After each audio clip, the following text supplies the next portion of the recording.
Radio Sucesos 101.7 FM presenta su noticiero Sucesos con Milton Pérez y Verónica Larrea. Un periodismo libre para una democracia plena. Los hechos y las opiniones de los sucesos que marcan nuestro tiempo.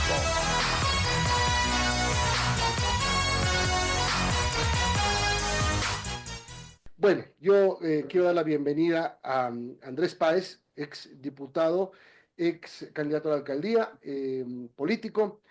Andrés, gracias por acompañarnos. Buenos días. Semana importante para el país. Creo que lo más importante que debe hacer la ciudadanía es pensar lo que va a hacer. Gracias, Milton. Buenos días. El país vive una encrucijada. Este es el momento en que todos los ecuatorianos deben asumir la responsabilidad que significa tener la herramienta más importante de la democracia en sus manos, como es el voto.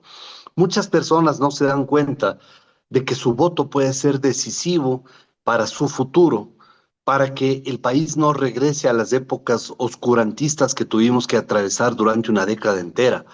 Y creo que este es el momento en donde la gente también tiene que despojarse de esos afectos para pensar con objetividad qué es lo que más le conviene al país. Hay un proceso en marcha.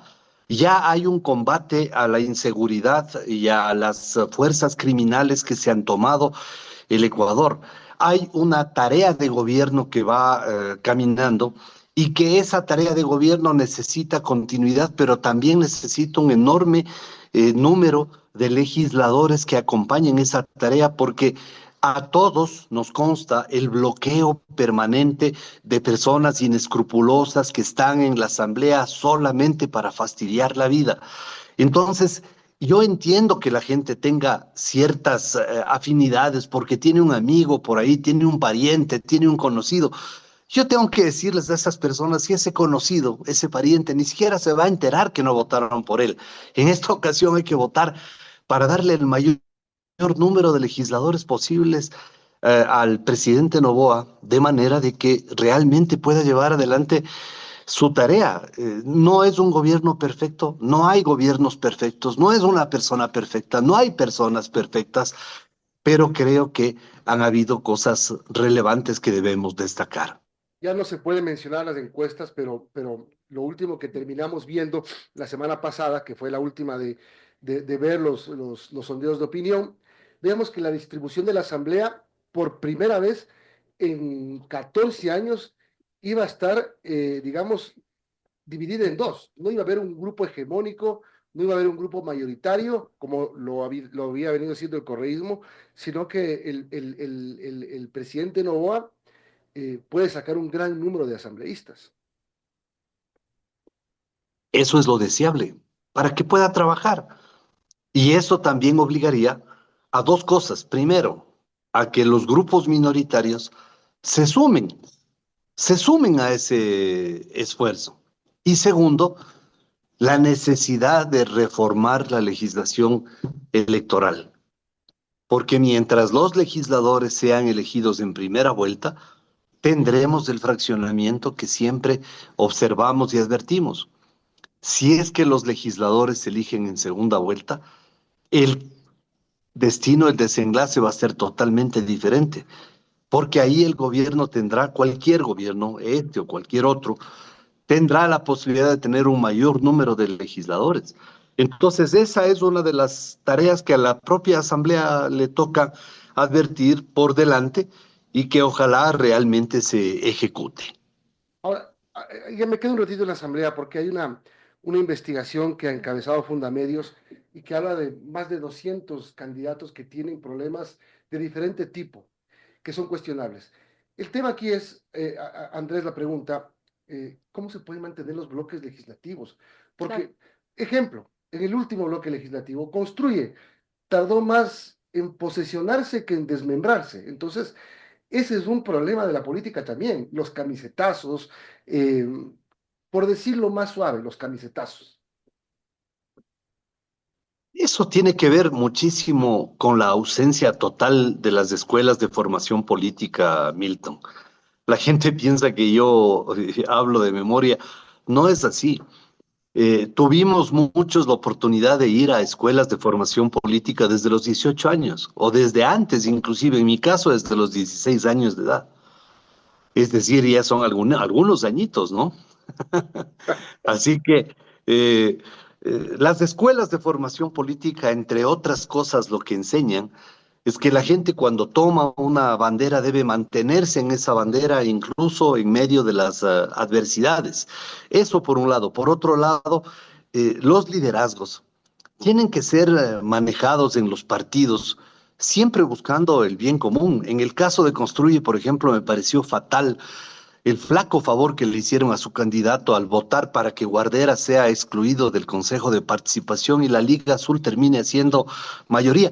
Ese tipo de liderazgos, a veces viscerales, dañan a las organizaciones. Tercero, me parece que los partidos, las organizaciones, tienen que hacer un examen a fondo de sus candidatos. En esa investigación que se ha hecho, yo no sé porque realmente estuve buscando y no se aclara un tema.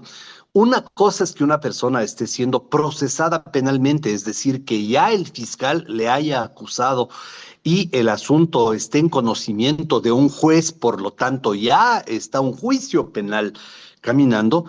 Otra cosa es que haya una investigación previa, porque investigaciones previas pueden haber por centenares, por una infinidad de temas. A veces se plantean investigaciones previas incluso por situaciones totalmente injustas. No estoy justificando a ninguna de las personas inmiscuidas en esta investigación, pero sí me parece que ahí esta organización debería distinguir quiénes están en investigaciones previas y quienes están ya en el procesamiento judicial propiamente dicho, porque de esa forma también se esclarecería cuál es la situación. Ahora bien, dentro de esos candidatos también hay otros que tienen juicios civiles, cobros de cheques, pagarés, otro tipo de procesos como indemnizaciones de carácter laboral, incumplimientos en el pago de arrendamientos. Eso les resta credencial ética para poder encarar una campaña electoral y peor, el papel en la legislatura. ¿Qué respeto pueden inspirar esas personas cuya hoja de vida lo que está es colmada de un sinnúmero de incorrecciones, de irregularidades? Eso no está bien. Así que a los movimientos también les toca una tarea por delante de depurar muy bien las listas de sus candidatos para no verse abocados a este papelón, porque realmente lo que los periodistas han expuesto ante el país es un auténtico papelón. Buenos días, Andrés. Sobre este tema, por ejemplo, mencionan el 11% de los candidatos ha enfrentado denuncias de investigaciones penales. Claro, hay que desglosar cada uno. Por ejemplo, hay el caso de una candidata asambleísta de Pachacutic, en Azuay, cuyo patrimonio creció en más de 8 millones de dólares en apenas 2 años. ¿Quién gana 8 millones de dólares en 2 años? Bueno, cosas de ese tipo, ¿cómo ver, cómo, para el elector, cómo elegir a los mejores candidatos si tenemos esos cuadros que nos presentan? Perdón, dijiste una candidata asambleísta por Pachacuti. Por Pachacutic. No es, la que se le ven los huevos es de la lista 4, ¿no? Esa es la que dijo que se le veían los huevos. Sí. Yo creo que a la señorita candidata de Pachacútec que menciona Verónica, debería ser invitada al foro de Davos o a algún foro internacional importantísimo para que cuente el secreto de cómo hacer que un patrimonio crezca en 8 millones de dólares durante 2 años. Eso es algo inverosímil. En el austroecuatoriano muchas personas tienen unas fortunas que crecen de la noche a la mañana de forma enorme, entre otras cosas gracias a uno de los delitos más abominables que es el tráfico de personas, el coyoterismo. Esa es una alerta que se enciende tremendamente. No estoy diciendo que la señora esté inmiscuida en eso, pero es un tema común. Ahora bien, este tipo de personas deberían explicar ante sus electores, más allá de sus propuestas, cuál es el secreto que tienen para el crecimiento patrimonial que han advertido. Y luego podríamos hacer un ejercicio de examinación cuando ya han terminado su gestión y comparar los patrimonios con los que llegaron y con los que se fueron, para efectivamente tener un parámetro e identificar quiénes son los que se han enriquecido en la función pública. Me parece que estas investigaciones contribuyen a ese propósito y que los asambleístas deberían y formalmente encargarse de contribuir con toda la información para que esos asuntos se investiguen, porque el que nada teme, nada teme. Hablamos con Andrés Páez, son las 8:38. Vuelvo a la papeleta presidencial. Entonces, usted da por descontado que el presidente Noboa es la mejor opción. Y según las encuestas, y otra vez no hay cómo dar números, pero aquí lo que se está peleando es si es que esto se resuelve en una vuelta. El día jueves estuvimos con algunos amigos sociólogos, porque aparte abogado yo soy sociólogo, y conversábamos con ellos e hicimos números, porque en sociología tenemos que aprender estadística. E hicimos números y al momento de aplicar las fórmulas, nuestro cálculo nos hace estimar que Noboa está a 2.8, al día jueves en la noche estaba a 2.8 de distancia de ganar en primera vuelta. Creo que con lo que se ha visto este fin de semana, especialmente en Portoviejo y en Cuenca, en actos verdaderamente masivos, muy importantes que se han desarrollado en estas dos ciudades tan importantes del Ecuador, creo que esa diferencia habrá sido acortada.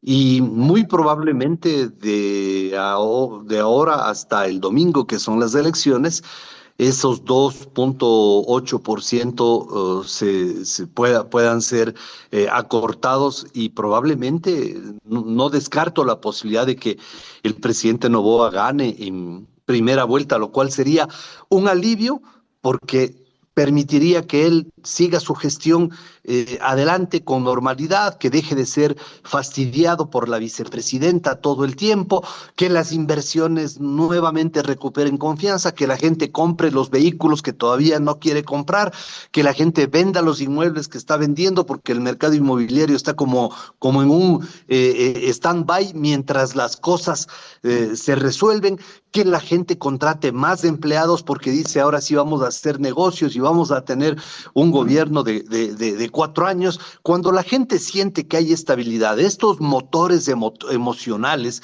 son fundamentales para el sector productivo, y creo que sería una gran cosa para el país ahorrarnos además todo el gasto que significa la segunda vuelta. Y creo que para los ecuatorianos, muchos de ellos que tienen dificultades ese día domingo de ir a votar, sería un alivio también que una sola votación, dejar resuelto este asunto, y la siguiente votación que sea una gran consulta popular para tomar decisiones trascendentales para el país, como echar a la basura la Constitución de Montecristi, hacer una profunda reforma a la justicia, fortalecer la dolarización, mejorar la presencia del Ecuador en el concierto internacional, es decir, temas que realmente le interesan a la población. Entonces la gente también tiene que pensar en lo que significa ahorrarse la, entre comillas, molestia de ir 2 veces a votar, cuando este domingo podríamos dejar resuelto el tema. Bien, gracias por habernos acompañado. Andrés Páez, abogado, político, exdiputado, ex candidato a la alcaldía y sociólogo también. Nos vemos. Gracias, Andrés. Muchas gracias, Milton y Verónica. Hasta la próxima. Buenos días.